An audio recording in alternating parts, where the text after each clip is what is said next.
रात्रि वंदना में आप सबों का हार्दिक स्वागत है।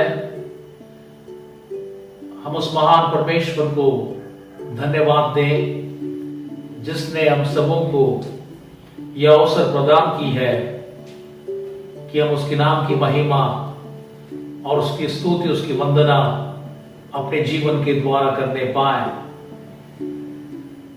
और हम मनुष्यों का परम कर्तव्य यह है कि हम अपने जीवन के द्वारा हमेशा उस परमेश्वर के नाम की महिमा करते रहें। और इस पृथ्वी में जब तक हम जीवित हैं, केवल और केवल उसी के नाम की महिमा अपने जीवन के द्वारा करें।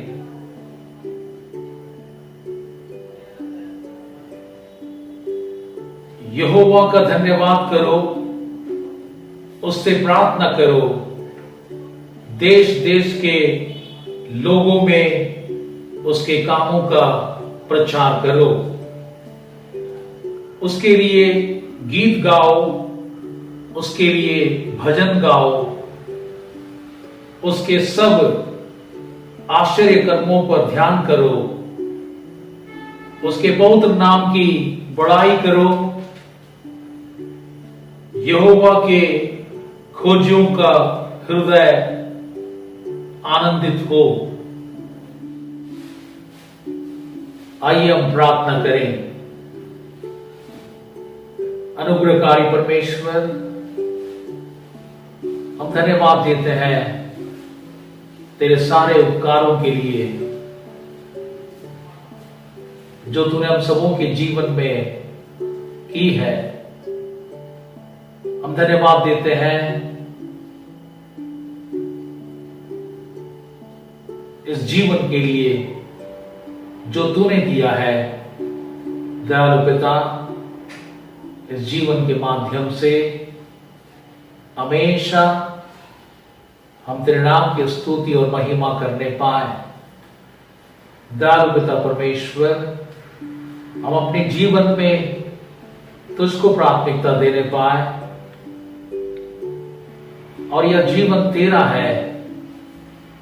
इस जीवन के द्वारा तो अपने नाम की महिमा कर।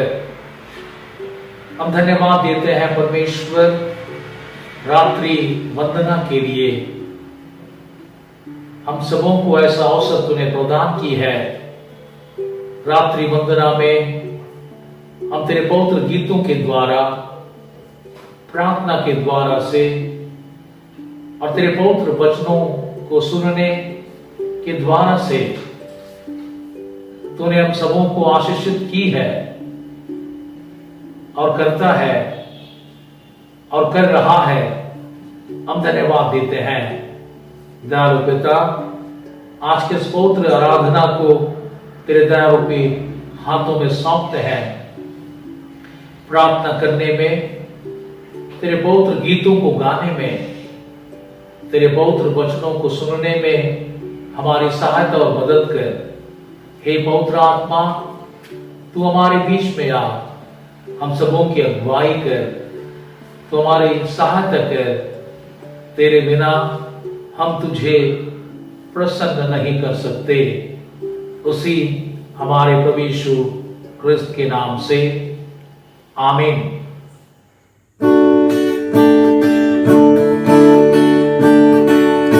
प्रार्थना करें, आराधना करें, वो अच्छा है, कितना भला है। हालेलुया। प्रार्थना करें, आराधना करें, वो अच्छा है, कितना भला है। छुटकारा पाए हमेशा, हमेशा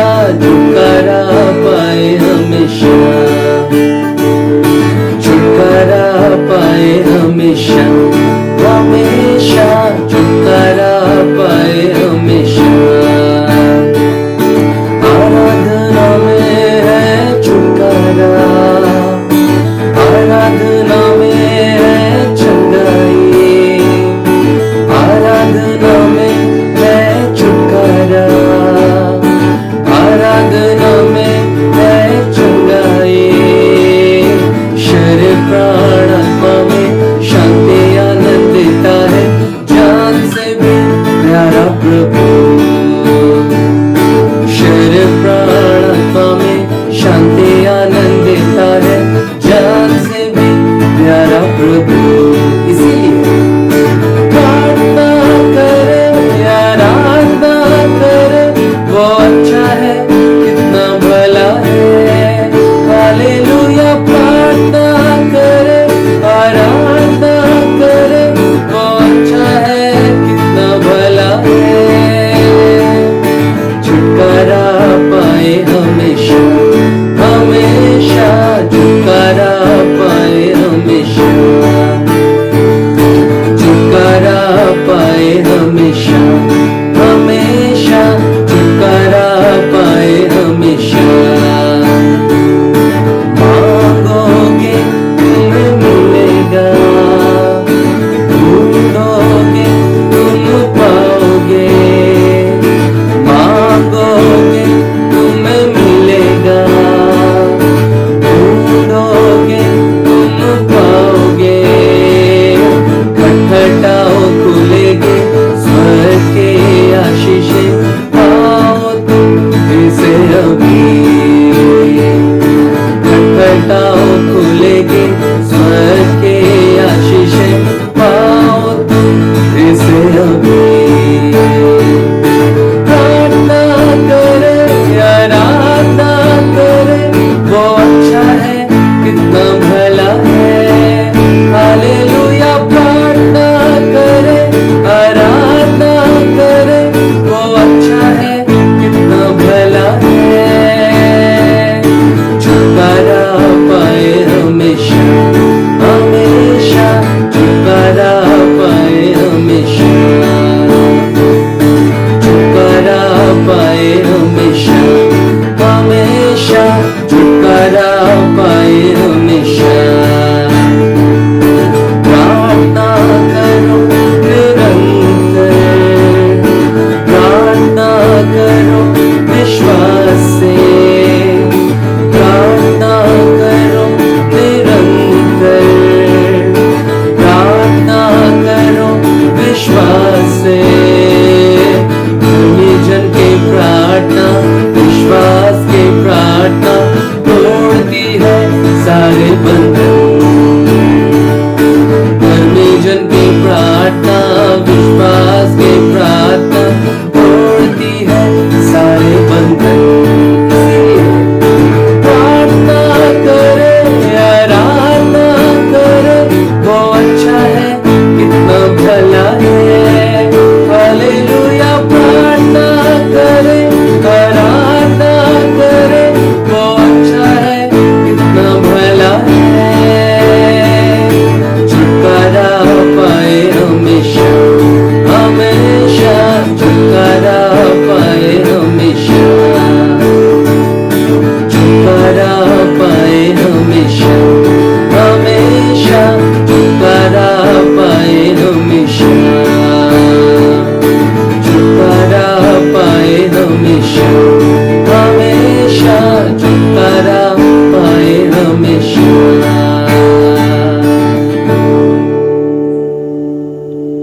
हम सर्वशक्तिमान परमेश्वर के सामने अपने अपने गुनाहों को कबूल करेंगे और हम प्रायश्चित करेंगे। जितने भी गुनाह अपराध हम उसके विरुद्ध में करते हैं, जाने अनजाने में, चाल से, वचन से, बोली से, किसी के मन को ठेस पहुंचाने के द्वारा से, हम सारे गुनाहों को स्मरण करते हुए हम तैयारी करें, हम उस महान परमेश्वर के सम्मुख कबूल करें। और उससे पूर्व एक गीत होगी, इस गीत के माध्यम से हम अपने मन को तैयार करें और उस महान परमेश्वर के सम्मुख अपने पापों को मान लें। यीशु तेरा नाम है कितना पावन, यीशु तेरा नाम है कितना सुंदर, यीशु तेरा नाम है कितना पावन।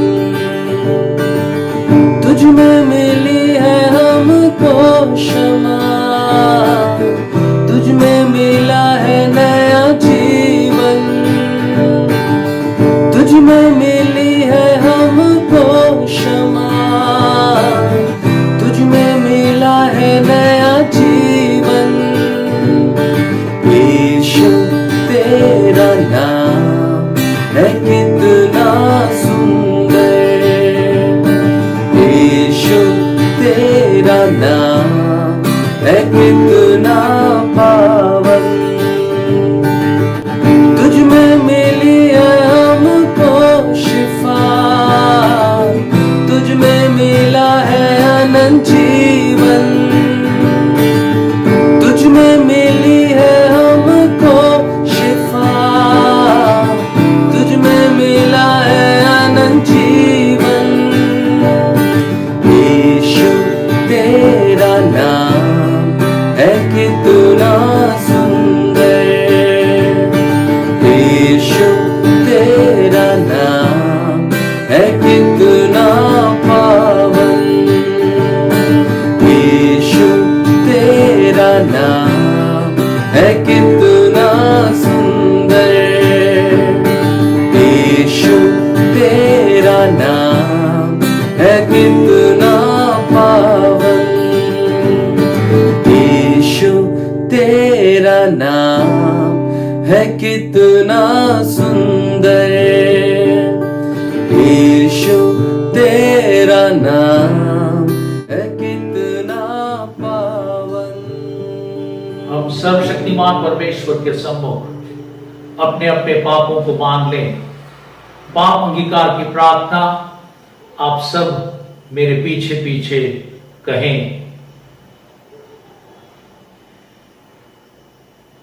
हे अत्यंत दयालु परमेश्वर, हम मानते हैं कि हमने मन, वचन और कर्म से तेरे विरुद्ध पाप किया है। हमने अपने संपूर्ण मन से तुझसे प्रेम नहीं किया, हमने अपने पड़ोसी से अपने समान प्रेम नहीं किया। हे दयावान परमेश्वर, हम प्रार्थना करते हैं कि अतीत में किए गए हमारे पापों को क्षमा कर वर्तमान में हमारे आचरण में सुधार कर भविष्य में जैसे हमें होना चाहिए हमें बना, ताकि हम तेरी इच्छा को माने और तेरे मार्ग में आनंद से चलें, हमारे प्रभु यीशु क्रिस्त के द्वारा। आमीन। सर्वशक्तिमान और दयावान परमेश्वर तुम्हारे सब पापों को क्षमा करे और उनसे तुमको छुटकारा दे, तुम्हें अपने जीवन सुधारने के लिए अनुग्रह दे और पवित्र आत्मा के सामर्थ्य से तुम्हें भरपूर करे। आमीन। उस महान परमेश्वर की स्तुति और महिमा करें, उसके गीतों के माध्यम से उसकी प्रशंसा करें। उसकी स्तुति करना कितनी अच्छी बात है। और इस समय परमेश्वर के गीतों के माध्यम से हम उसके नाम की महिमा और प्रशंसा करें। और परमेश्वर के गीतों को इस समय भाई विजन के द्वारा हम सुनेंगे और उस परमेश्वर की नाम की महिमा हम अपने जीवन के द्वारा करते रहेंगे। महिमा हो तेरी, महिमा हो तेरे, यीशु तो ही है, तो ही है हमारा प्रभु, यीशु तो ही है, तो ही है हमारा प्रभु। करते हैं तेरे हम स्तुति, की गहराइयों से करते हैं तेरी हम स्तुति, हृदय की गहराइयों से यीशु तू ही है हमारा प्रभु। यीशु तू ही है हमारा प्रभु। महिमा हो तेरी, महिमा हो तेरी, हालेलुया। महिमा हो तेरी, महिमा हो तेरी, यीशु तू ही है हमारा प्रभु। यीशु तू ही है हमारा प्रभु। आत्मा और सच्चाई से तेरी आराधना करें,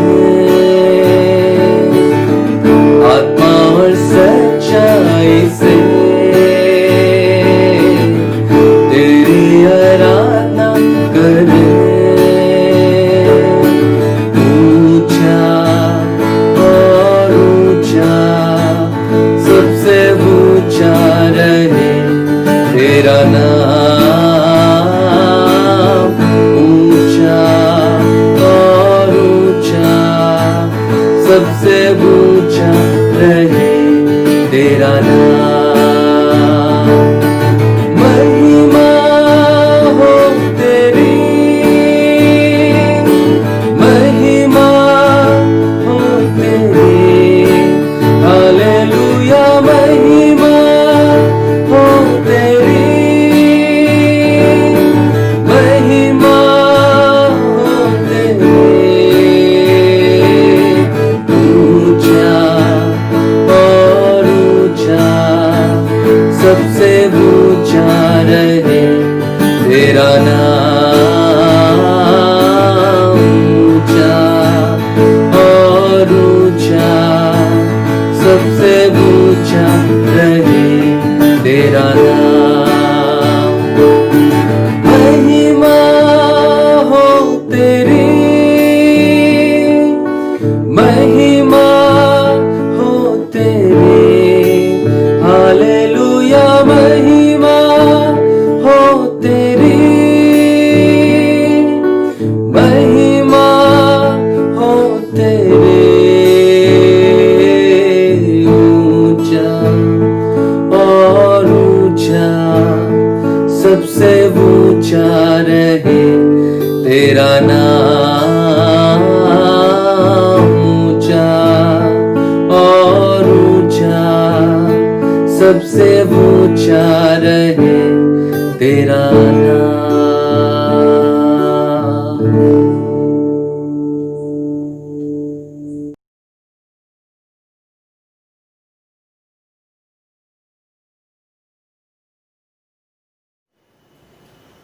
हम इस समय परमेश्वर के जीवित वचनों को सुनेंगे। परमेश्वर के प्रिय दास रेवरेंड बिकला बाकला, और परमेश्वर उनको अपने पवित्र आत्मा से परिपूर्ण करे। परमेश्वर का जीवित वचन वो नहीं, परंतु पवित्र आत्मा उनके द्वारा होकर बोले। चाह के सीखे हम उड़ना उससे, उसके पवित्र गीतों के माध्यम से हौसले को बार बार तोड़ कर उसने चाह के सीखे हम उड़ना उससे। परों पर उठाया उकाब की तरह, ताकि हमको चोट न लगे। परों पर उठाया उकाब की तरह, ताकि हमको चोट न लगे। घोंसले को बार बार तोड़ कर उसने चाह कि सीखे हम उड़ना उससे। घोंसले को बार बार तोड़ कर उसने चाह कि सीखे हम उड़ना उससे। परों पर उठाया उकाब की तरह, ताकि हमको चोट न लगे। परों पर उठाया उकाब की तरह, ताकि हमको चोट न लगे। आज की शाम फिर से मैं आप सबों का कॉटेज प्रेयर मीटिंग में हार्दिक अभिनंदन करता हूं। मैं ये विश्वास करता हूं कि हम सब परिवार परमेश्वर के वेदी के निकट इकट्ठे हैं और परिवार के अगुवे, परिवार के माता पिता याजक के रूप में अपने रोल को अदा कर रहे हैं और वो आराधना में अगुवाई कर रहे हैं। आइए हम फिर से आज परमेश्वर के जीवते और प्रभावकारी वचन की ओर जाएं। मेरे प्रियो, पवित्र बाइबल हमारे जीवन की मार्गदर्शिका है। ये पुस्तक हमारे जीवन में अद्भुत रीति से हमारा मार्गदर्शन करती है। यदि मानव जीवन है तो समस्याएं हैं, और मानव जीवन और समस्याएं मानो एक दूसरे के पूरक हैं।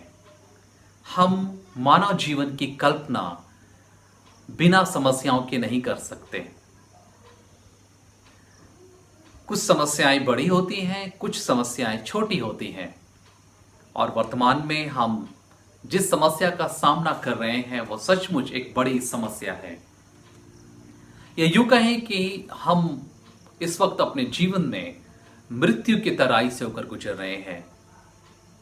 कोविड-19 का संक्रमण हम सबों को डराता है, हमारे जीवन में, हमारे हृदय में निराशा का भाव उत्पन्न करता है। लेकिन परमेश्वर का धन्यवाद हो कि हम सुरक्षित पाए जाते हैं, उसकी अनुग्रह है। मेरे प्रियो, जबकि हम आज मृत्यु के तराई से होकर गुजर रहे हैं, अपने इर्द गिर्द ऐसी समस्याओं को देख रहे हैं जो हमें विचलित करती हैं।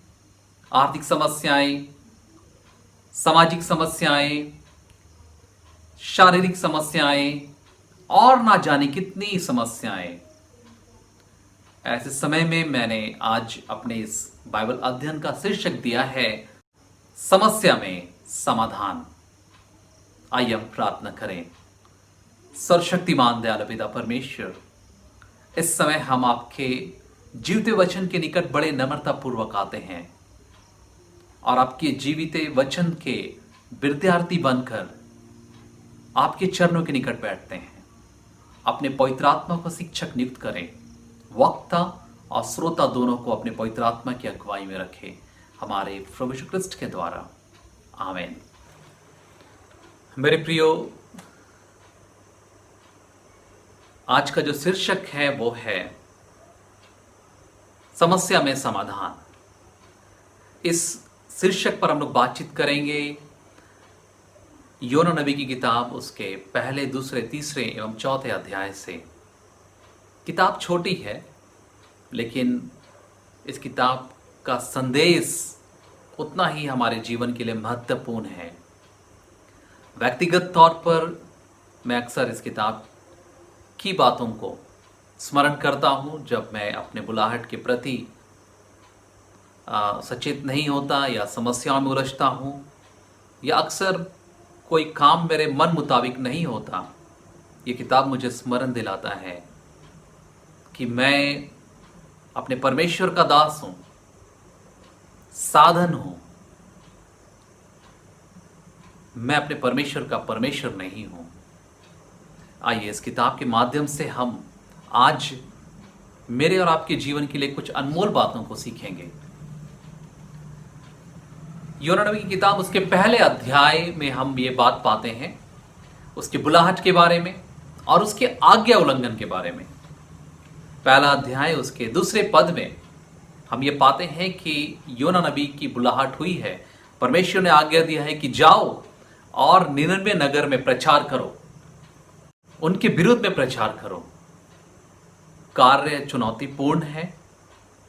निनवे एक नगर है, एक शहर है, और निश्चय योना नबी जिस शहर में रह रहा है, जिस कस्बे में रह रहा है, उससे बड़ा वो शहर है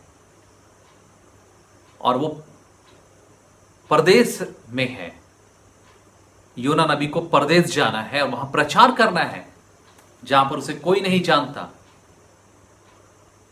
और निनवे नगर के बारे में ये बातें हमें पता चलती है कि वो जगह जो है वो युद्ध के देवी देवताओं या कहें कि शक्ति के देवी देवताओं का पूजा स्थल है। लोग वहां शक्ति की पूजा करते हैं, लड़ाकू होते हैं, अच्छे योद्धा होते हैं। और ये सारी बातें योना नबी को डरा रही थी। एक तो परदेश जाना है, अकेले जाना है, और वहां के लोग जो हैं वो सुरक्षित नहीं हैं, वहां के लोग खतरनाक हैं। योना अपनी असुरक्षा को वहां देखता है, अपनी जान के खतरे को वहां देखता है, और एक बड़ी मानवीय कमजोरी उसकी बुलाहट के रास्ते में आ जाती है।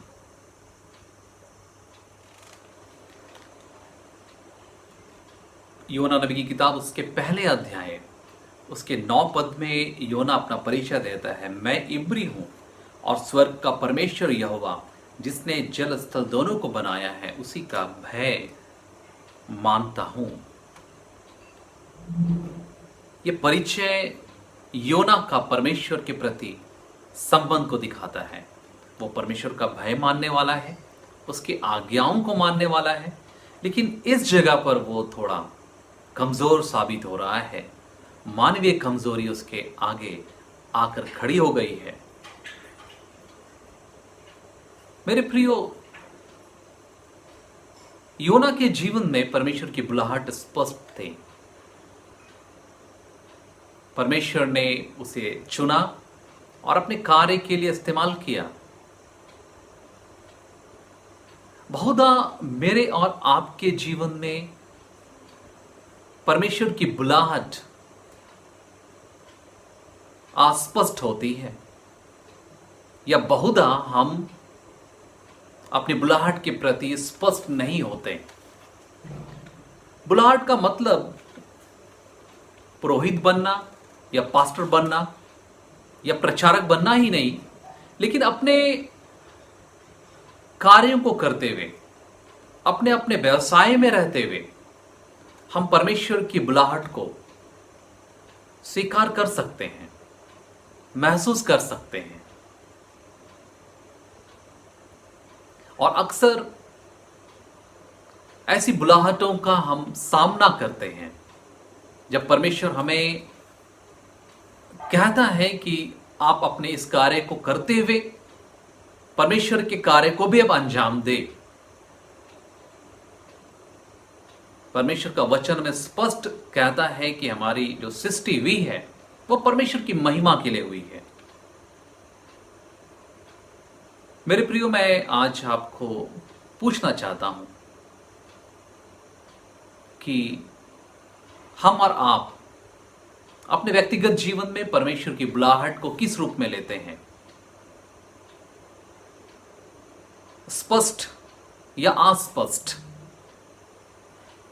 बहुधा हम अपने अंतःकरण में परमेश्वर की आवाज को सुनते हैं, लेकिन हमारी जो मानवीय कमजोरियां हैं वो उस आवाज को दबा देती हैं, जैसे योना नबी के साथ हुआ। हम अपने कार्यों में व्यस्त रहते हैं या हमारे सामने कुछ चुनौतियां खड़ी हो जाती हैं। योना नबी ने परमेश्वर की बुलाहट को तो सुन लिया, जो चुनौती भरी थी, निनवे को जाना था, असुरक्षित यात्रा थी, वो नगर भी सुरक्षित उसके लिए नहीं था। लेकिन इन सबसे बड़ी बात थी कि अब आज्ञा जो है वो परमेश्वर की ओर से थी। और यहां निनवे में जाने से पहले योना ने अपनी समझ का सहारा लिया। नीति वचन 3 अध्याय 5 पद में वचन बड़ा स्पष्ट कहता है, मैं पढ़ना चाहूंगा। तू अपनी समझ का सहारा ना लेना, वरन संपूर्ण मन से यहोवा पर भरोसा रखना, उसी को स्मरण करके सब काम करना, तब वह तेरे लिए सीधा मार्ग निकालेगा। मेरे प्रियो, यह तो स्पष्ट है कि मेरी और आपकी बुलाहट तो एक विशेष कार्य के लिए है। मेरी बुलाहट परमेश्वर के विश्वासियों के झुंड की देखभाल के लिए है। और आप जो कि किसी बैंक में काम कर रहे हैं, अध्यापक हैं, शिक्षक हैं, दफ्तर में काम कर रहे हैं, इन कार्यों के बावजूद भी परमेश्वर की बुलाहट आपके जीवन में है। और हमारी मानवीय कमजोरियां भी हैं, लेकिन अक्सर हम अपनी बुलाहट को देखने में और समझने में अपनी समझ का सहारा लेते हैं और पीछे हट जाते हैं। योना ने भी यही किया और वो परमेश्वर की आज्ञा उल्लंघन करते हुए परमेश्वर से दूर भाग निकला। बड़ा मजेदार है, आगे देखना जो हमें मिलता है दूसरे अध्याय में। मेरे प्रियो, अध्याय 2 हमें समस्या से समाधान की तरफ ले जाता है। योना नबी अनाज्ञाकारिता दिखाते हुए परमेश्वर से वो दूर भाग निकलता है, कोशिश करता है परमेश्वर से दूर भागने का। लेकिन हमारा परमेश्वर जो है वो सृष्टि का मालिक है। सारी सृष्टि उसके हाथ के रचे हुए हैं। मैं इस कहानी को ज्यादा नहीं बताऊंगा। और आप आगे जानते हैं कि जब वो परमेश्वर से भाग रहा होता है, जिस नाव की वो सवारी कर रहा है वो तूफान से गिर जाता है और अंततः लोग उसे उठाकर समुद्र में फेंक देते हैं और एक बड़ी मछली उसे निगल लेती है। अनाज्ञाकारिता उसके जीवन में समस्याओं को लेकर के आती है और परमेश्वर इन समस्याओं के बीच अपने प्रिय दास से बातें करता है। अध्याय 2 में हम पाते हैं कि योना मछली के पेट में है। अक्सर मछली हमारे पेट में होता है, लेकिन यहां योना मछली के पेट में है। बड़ी अजीब सी बात है। आप उनके मनस्थिति को जरा गौर करें। बड़ी विचित्र परिस्थिति रही होगी जब योना मछली के पेट में उसने अपने होश को संभाला होगा, वो भय से कांप रहा होगा। यहां लिखता है 2 अध्याय में 3 पद, तूने मुझे गहरे सागर में समुद्र की था तक डाल दिया और मैं धाराओं के बीच में पड़ा था। तेरी भड़काई हुई सब तरंगे और लहरें मेरे ऊपर से बह गई। उसके मनस्थिति को यहां हम देख पाते हैं। तब मैंने कहा, मैं तेरे सामने से निकाल दिया गया हूं, कैसे मैं तेरे पवित्र मंदिर की ओर फिर ताकूंगा। जीवन में वो निराश है, मृत्यु सामने खड़ी है, वो आश्चर्यचकित है कि मछली के पेट में वो जीवित है। समस्या गंभीर है। हो सकता है कि वो वहां बड़े ही ऐसी परिस्थिति में है जहां पर उसे समझ में नहीं आ रहा करना क्या है। और अक्सर हम भी यही करते हैं, घुटनों के बल बैठ करके वो प्रार्थना करने लगा। मेरे प्रियो, जब हम समस्याओं से घिर जाते हैं तब हम परमेश्वर के ज्यादा करीब होते हैं। जब हम समस्याओं में घिर जाते हैं तब हम परमेश्वर की आवाज को बहुत स्पष्ट रूप में सुनते हैं। योना नबी के जीवन में एक समस्या थी और वो मछली के पेट में समाधान ढूंढ रहा था। उसने अपने जीवन को परमेश्वर के हाथ के सुपुर्द किया। उसने यह समझ लिया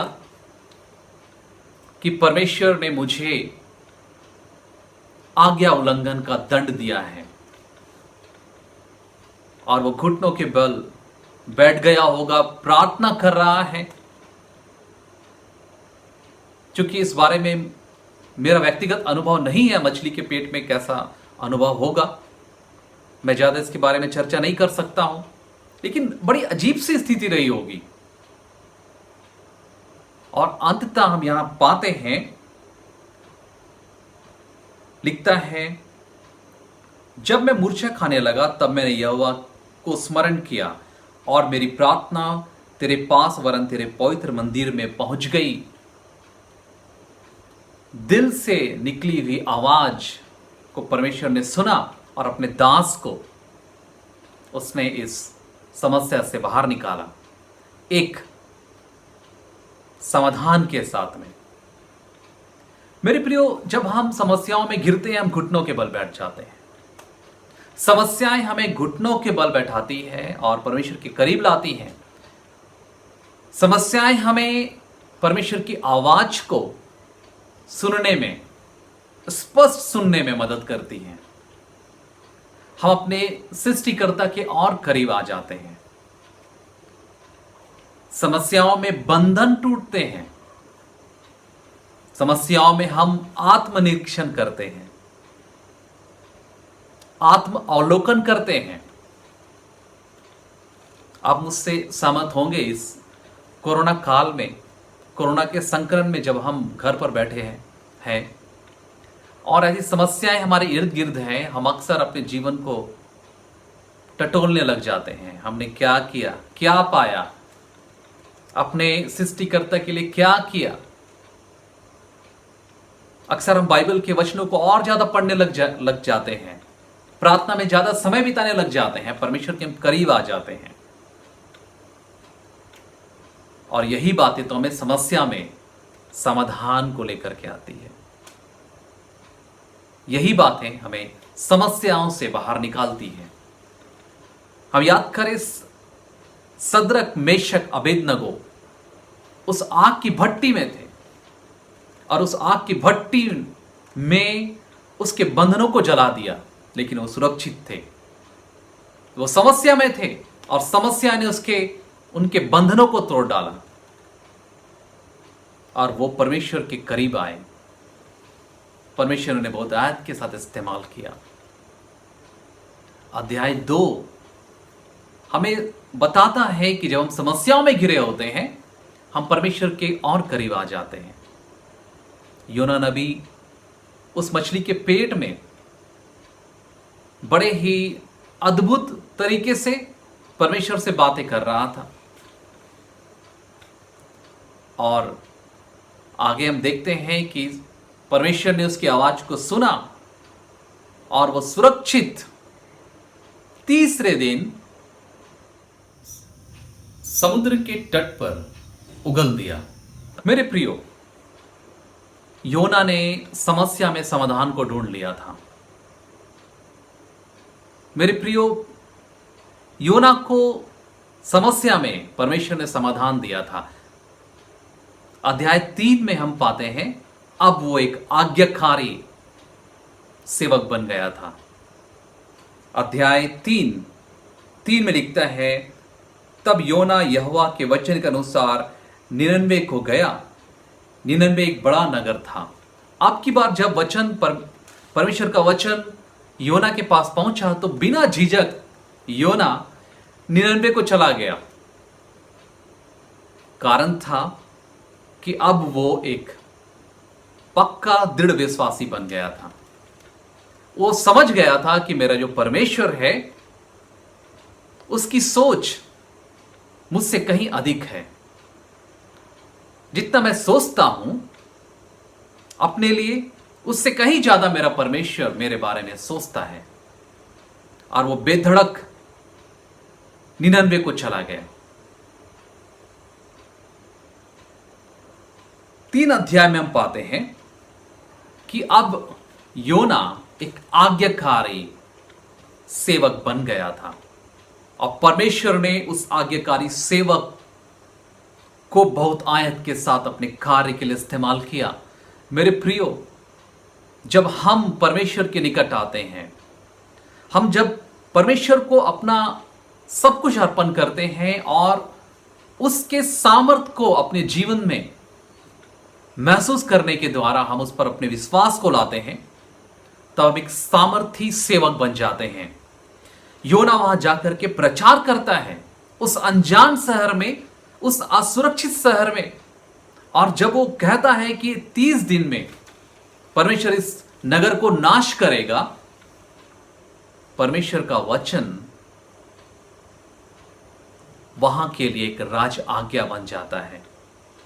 वहां का राज आज्ञा निकालता है, परमेश्वर की सेवक को एक उचित स्थान देता है, उसकी बात को सुनता है और परमेश्वर इस सेवक को बहुत आयत के साथ इस्तेमाल करता है। वचन कहता है कि राजा ने प्रधानों से सम्मति लेकर निनवे में इस आज्ञा का ढिंडोरा पिटवाया, क्या मनुष्य, क्या गाय बैल, क्या भेड़ बकरी या अन्य पशु कोई कुछ भी ना खाएं, वे ना खाएं ना पानी पिए। मनुष्य और पशु दोनों टाट ओढ़े और वे परमेश्वर की दुहाई चिल्ला चिल्ला कर दें और अपने कुमार्ग से फिरें और उस उपद्रव से जो वे करते हैं पश्चाताप करें। परमेश्वर का दास यहां बहुत आयत के साथ परमेश्वर के कार्य को अंजाम दे रहा है। और वो नगर जो कि उस योना नबी के लिए असुरक्षित था, परमेश्वर ने उस नगर को उस अपने नबी के लिए जीत लिया। वहां के लोगों ने उस नबी की बात पर भरोसा किया। आज्ञाकारिता हमारे जीवन में आशीषों को लेकर के आता है। आज्ञाकारिता हमारे जीवन में परमेश्वर की सामर्थ को लेकर के आता है। आज्ञाकारिता हमें एक सशक्त, एक प्रभावी सेवक बनाता है। मेरे प्रिय, मैं आपको बताना चाहता हूं कि यदि हम परमेश्वर के आज्ञाकारी हैं, तब जहां कहीं भी रहें, अपने कार्यस्थल में हम परमेश्वर के लिए एक नबी की तरह काम करेंगे। हम लोगों के हृदय को जीत पाएंगे। परमेश्वर हमारे लिए उनके हृदय को जीतेगा। परमेश्वर हमारे लिए कार्य करेगा। परमेश्वर हमारे एवज में उनसे बातें करेगा। आज्ञाकारिता बड़े काम की है। योना नबी अब एक आज्ञाकारी नबी की तरह उस निनवे में गया और निनवे को परमेश्वर के लिए जीत लिया। यह बड़ी अद्भुत बात है। मेरे प्रियो, अध्याय 3 हमें आज्ञाकारिता के बारे में बताता है। अध्याय 4, योना जो अब तक पहले अध्याय में हमने देखा कि वो जाने के लिए हिचक रहा था, परमेश्वर के प्रति उसकी अनाज्ञाकारिता ने उसे समस्या में डाला और परमेश्वर ने उस समस्या से समाधान को निकाला और मछली के पेट से एक आज्ञाकारी परमेश्वर का सेवक बाहर निकलता है और परमेश्वर अपने सेवक के जरिए एक प्रभावपूर्ण कार्य को अंजाम देता है। उस 99 के लोगों के हृदय को बदल देता है। अध्याय 4 में हम पाते हैं योना जो कि अपने कार्य को परमेश्वर की सहायता से बाखूबी अंजाम दे चुका है, परमेश्वर के कार्य को पूर्ण कर चुका है और वहां के लोग अब पश्चातापी हो गए हैं, वो अपने कुमार्ग से फिर गए हैं। परमेश्वर ने उसे उस काम के लिए रखा था, उस काम के लिए वहां भेजा था और योना ने उस काम, परमेश्वर इस नगर को नष्ट करेगा। अब इसके मन में एक भय आ गया कि जो इज्जत, जो सम्मान 99 के लोगों ने इसे दिया है, इसकी बात पर विश्वास किया है, यदि उसके कहे अनुसार नहीं हुआ, परमेश्वर यहोवा अगर ऐसा नहीं किया, तब क्या होगा? फिर से वो भय की गिरफ्त में आ जाता है। 4 अध्याय को हम पढ़ते हैं, तब लिखता है, तब बात योना को बहुत बुरी लगी और उसका क्रोध भड़क गया। उसने यहोवा से यह कहकर प्रार्थना की, हे यहोवा, जब मैं अपने देश में था तब क्या मैं यही बात ना कहता था? इसी कारण मैंने तेरी आज्ञा सुनते ही तार्शीश को भाग जाने के लिए फुर्ती की, क्योंकि मैं जानता था कि तू अनुग्रहकारी दयालु परमेश्वर है और विलंब से क्रोध करने वाला, करुणा निदान और दुख देने से प्रसन्न नहीं होता। परमेश्वर ने अपना प्रेम उस पश्चातापी लोगों के ऊपर उंडेल दिया और अब उस 99 नगर को नाश करने का विचार त्याग दिया। लेकिन अब इस योना के लिए समस्या की बात हो गई, उसकी इज्जत की बात हो गई और वो क्रोधित हो गया। आगे हम देखते हैं परमेश्वर उसे एक बड़ा महत्वपूर्ण सबक सिखाता है और लिखता है 4 अध्याय के 6 पद में, तब यहोवा परमेश्वर ने एक रेड़ का पेड़ उगाकर ऐसा बढ़ाया कि योना के सिर पर छाया हो, जिससे उसका दुख दूर हो। वह उस रेड़ के छाई में बैठा रहा और इंतजार करता रहा कि कब परमेश्वर यहोवा उस 99 को नाश करेगा। लेकिन घटना से हम वाकिफ हैं, उस रेड़ के पेड़ को परमेश्वर रात भर में नष्ट कर देता है। योना फिर से छोटे बच्चे की तरह क्रोधित हो जाता है। परमेश्वर ने स्मरण दिलाता है कि ये जो पेड़ है इसे तो तुमने उगाया नहीं, और जब ये मैंने नष्ट कर दिया तो आप उस पर आप क्रोधित हो रहे हो, नाराज हो रहे हो। मेरे प्यारे सेवक, याद करो, मैं तो पूरी सृष्टि का करता हूं, मैंने पूरी सृष्टि को रचा है, मैंने 99 के लोगों को रचा है और एक मौका दिया है और उन्होंने इस मौके का लाभ उठाया, इसलिए मैंने अपना अनुग्रह उस पर उंडेल दिया। परमेश्वर ने योना नबी के जरिए एक महत्वपूर्ण बात मुझसे और आपसे वो कहता है कि हम और आप जो हैं, अक्सर परमेश्वर को अपने विचार के अनुसार चलाने की कोशिश करते हैं। वचन जो कि हमें मिलता है यशाया 55 अध्याय उसके 8 और 9 पद में, क्योंकि यहोवा कहता है, मेरे विचार और तुम्हारे विचार एक समान नहीं है, ना तुम्हारी गति और मेरी गति एक सी है, क्योंकि मेरी और तुम्हारी गति में और मेरे और तुम्हारे सोच विचारों में आकाश और पृथ्वी का अंतर है। मेरे प्रियो, हम हरदम याद रखें कि हम परमेश्वर के माध्यम हैं, परमेश्वर हमारा माध्यम नहीं है। हम परमेश्वर के सेवक हैं, परमेश्वर हमारा सेवक नहीं है। परमेश्वर हमारे सोच के अनुरूप नहीं चलता, लेकिन वह सारी सृष्टि को नियंत्रित करता है।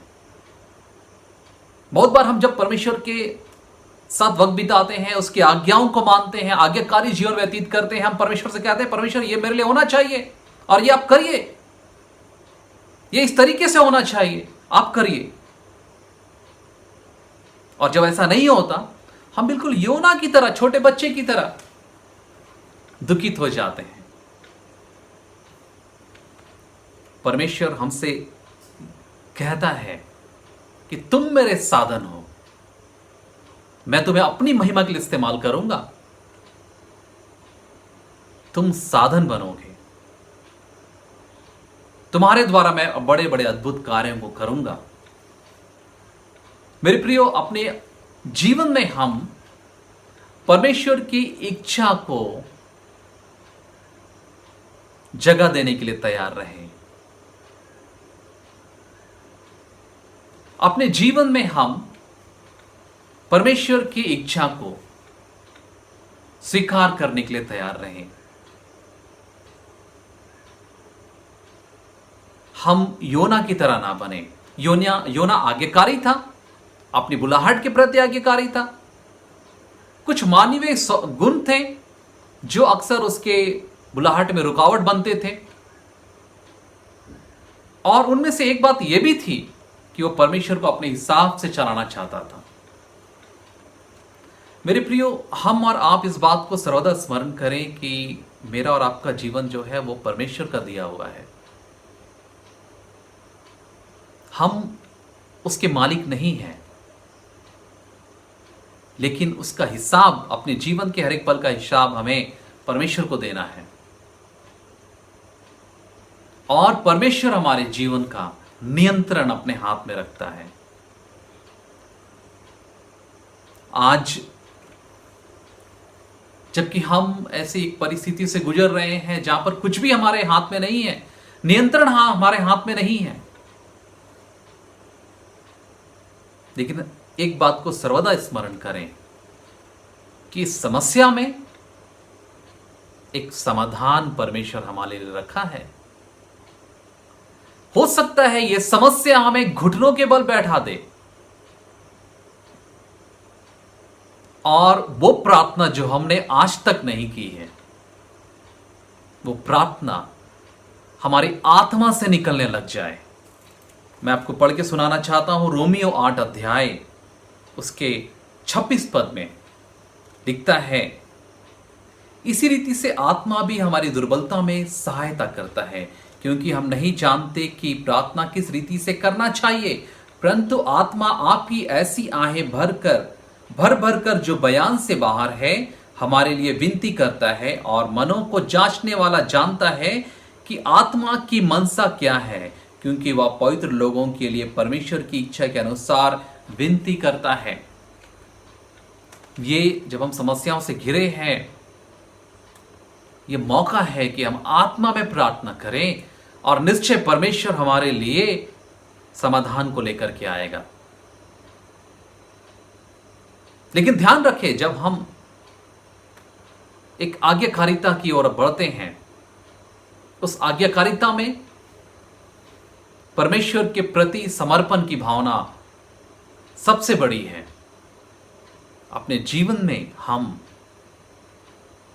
परमेश्वर के निर्णय को, परमेश्वर की इच्छा को स्वीकार करना सीखें।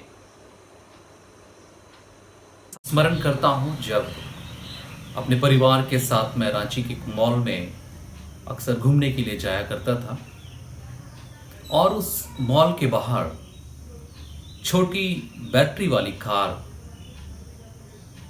बच्चों के लिए उपलब्ध होती थी, और मेरी बेटी अक्सर उस कार में बैठने की जिद करती थी, और वो उस कार में बैठ करके उस कार को चलाने का आनंद लेती थी। जब वो कार में बैठती थी, वो उस कार के स्टीयरिंग को बड़े आत्मविश्वास के साथ पकड़ती थी और कार चलाना शुरू करती थी। वह स्टीयरिंग को अलग अलग दिशाओं में घुमाती और आनंदित होती कि वह कार चला रही है और वह मुझसे कहती, पापा देखो मैं कार चला रही हूं, और मैं दूर खड़ा वास्तविकता को देखता था कि उस कार के पीछे रिमोट पकड़कर एक व्यक्ति खड़ा है जो कि उस कार को अलग अलग दिशाओं की तरफ मोड़ रहा है। मेरे प्रियो, मेरा, हमारा और आपका जीवन भी कुछ ऐसा ही है। हम आज अपने जीवन के लिए बड़े चिंतित हैं, हम समस्याओं से घिरे हुए हैं, लेकिन सच तो यह है कि हमारा जीवन जो है वो प्रभु के हाथ में है। मेरा और आपका नियंत्रण उस पर उतना ही है जितना परमेश्वर हमें देता है। अक्सर हम मेरी छोटी बेटी के समान अपने जीवन में बर्ताव करते हैं। हमें लगता है कि अपने जीवन को हम खुद ही चला रहे हैं और हमारे अनुरूप ही सब कार्य संपन्न किए जाएंगे, लेकिन ऐसा नहीं है। अध्याय 4 हमें इस बात को बताता है कि हम अपने जीवन में परमेश्वर के नियंत्रण को स्वीकार करें। मेरे प्रियो, आज हमने सीख लिया, सबसे पहली बात हमने सीखा बुलाहट और अनाज्ञाकारिता। बुलाहट मेरे जीवन में है, बुलाहट आपके जीवन में भी है। आप किसी व्यवसाय से जुड़े हुए हैं, किसी कार्य में व्यस्त है, लेकिन बुलाहट तो आपके जीवन में भी है। और ये बुलाहट हम अक्सर अपनी मानवीय कमजोरियों की वजह से स्वीकार नहीं कर पाते, अनाज्ञाकारिता की तरफ बढ़ते हैं, और अनाज्ञाकारिता हमें समस्याओं की तरफ ले जाती है। और लेकिन ध्यान रखें, समस्या हमें एक सुअवसर प्रदान करती है घुटनों के बल बैठने के लिए और आत्मा में प्रार्थना करने के लिए, उस योना नबी के समान। और निश्चय परमेश्वर हमें उस समस्याओं से समाधान की तरफ ले जाता है। लेकिन याद रखें, हमारे जीवन में मेरा और आपका नियंत्रण उतना ही है जितना प्रभु देता है। आइए हम योना नबी के जीवन से इन महत्वपूर्ण बातों को सीखने के लिए परमेश्वर का धन्यवाद करें। हम प्रार्थना करें। सर्वशक्तिमान दयालु पिता परमेश्वर, हमें ये वर दीजिए कि अपनी बुलाहट को हम सीख पाए, समझ पाए, अपनी मानवीय कमजोरियों से आगे बढ़ करके हम इन बुलाहट को स्वीकार कर सके। अनाज्ञाकारिता बहुधा हमें समस्याओं से घिरा देती है पिता। हम समस्याओं से घिर जाते हैं, लेकिन समस्याओं को हम सकारात्मक रूप में ले, घुटनों के बल बैठ जाएं, और निश्चय इन समस्याओं के दरमियान आप हमारे बंधन को तोड़ डालेंगे और नए रास्तों को खोल देंगे। मैं प्रार्थना करता हूं इस समय जितने भी हमारे भाई बहन समस्याओं से घिरे हुए, नौकरी की समस्या से, आर्थिक समस्याओं से, पारिवारिक समस्याओं से, चिंताओं से, यीशु नासरी के नाम से मैं उन्हें बताना चाहता हूं पिता परमेश्वर कि आपके पास उनके लिए एक योजना है। अपना नियंत्रण आप इसी वक्त परमेश्वर को दें। परमेश्वर आपके जीवन पर नियंत्रण को लेकर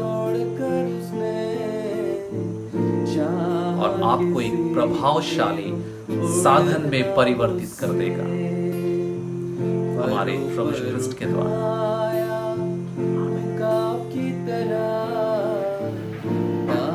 हम इस समय गीत गाएंगे और इसी गीत के समय हम उस महान परमेश्वर के लिए, उसके नाम की महिमा, प्रशंसा, उसके कार्यों के लिए हम दान अर्पण करेंगे।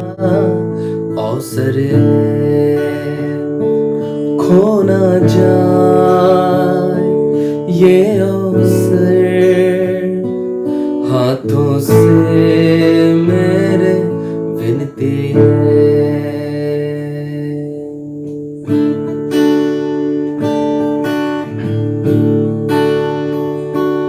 हर दिन ये यीशु को जानने का अवसर है, खो न जाए ये अवसर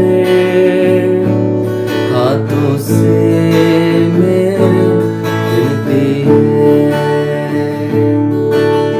तेरे ही चरणों में बीते जिंदगी, तुझ में ही मैंने पाई हर खुशी। तेरे ही चरणों में बीते जिंदगी, तुझ में ही मैंने पाई हर खुशी। हर दिन ये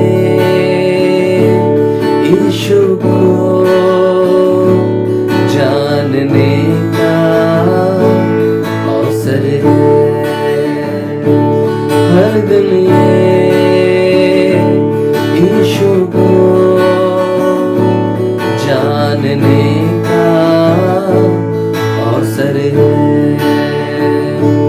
खो न जाए ये अवसर हाथों से मेरे मिलती है। तेरे ही चरणों में बीते जिंदगी, तुझ में ही मैंने पाई हर खुशी। तेरे ही चरणों में बीते जिंदगी, तुझ में ही मैंने पाई हर खुशी। हर दिन ये यीशु को जानने का अवसर है।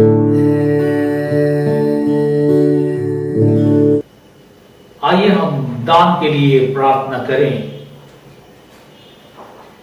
हे सर्वशक्तिमान दीनदयालु परमेश्वर, सारे उत्तम पदार्थों का दाता तू ही है और संपूर्ण आशीष हम तेरी ओर से प्राप्त करते हैं।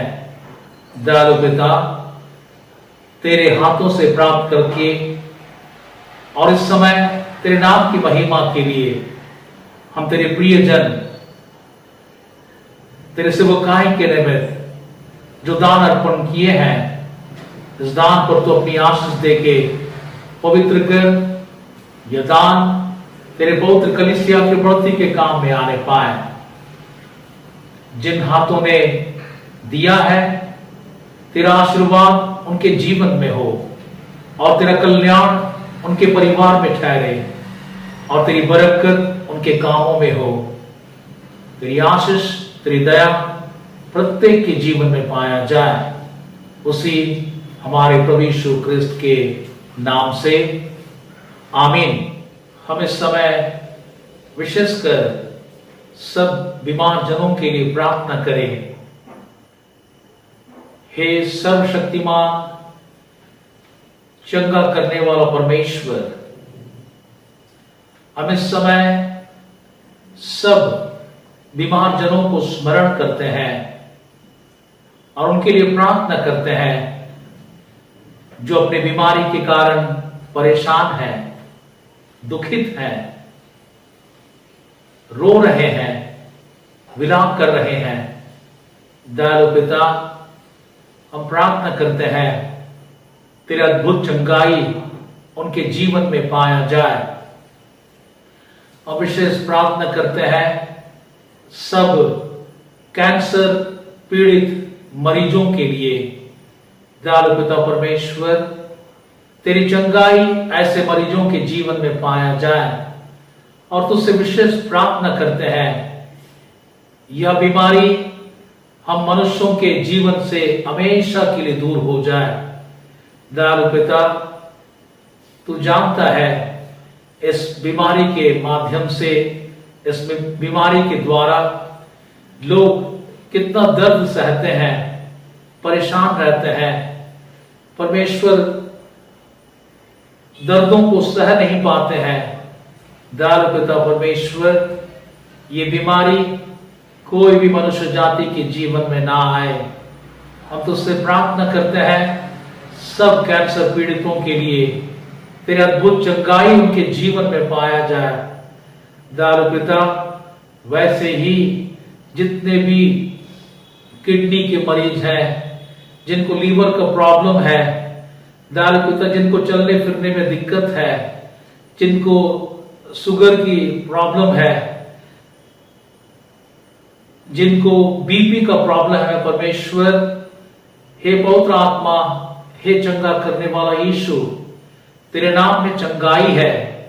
ऐसे लोगों को तू छू और इसी वक्त तेरा अद्भुत चंगाई उनके जीवन में पाया जाए। तेरा पवित्र लहू उनको छूने पाए। यीशु नाम में उनके सारी दुर्बलताएं उनके शरीर को छोड़कर चला जाए। दयालु पिता, अब मनुष्य जाति पर तू तरस खा। परमेश्वर, कितने ऐसे लोग हैं जो अपने बीमारी के कारण से तंग आ चुके हैं। कितने ऐसे भी हैं परमेश्वर, पैसे नहीं होने के कारण से, उनका ट्रीटमेंट नहीं होने के कारण से, उनका देखभाल नहीं होने के कारण से, ठीक से इलाज नहीं होने के कारण से उनकी मृत्यु हो गई। दयालु पिता परमेश्वर, तो मनुष्य जाति पर तरस खा और परमेश्वर संपूर्ण बीमारी को हमारे जीवन से दूर कर तेरा पवित्र लहू प्रत्येक बीमारों को छूने पाए।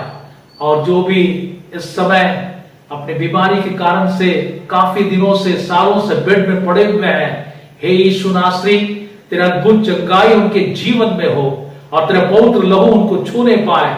यीशु नाम से संपूर्ण चंगाई उनके जीवन में पाया जाए। आशीष, कृपा, दया हम सबों के साथ हो, प्रभु यीशु क्रिस्त के नाम से, आमीन।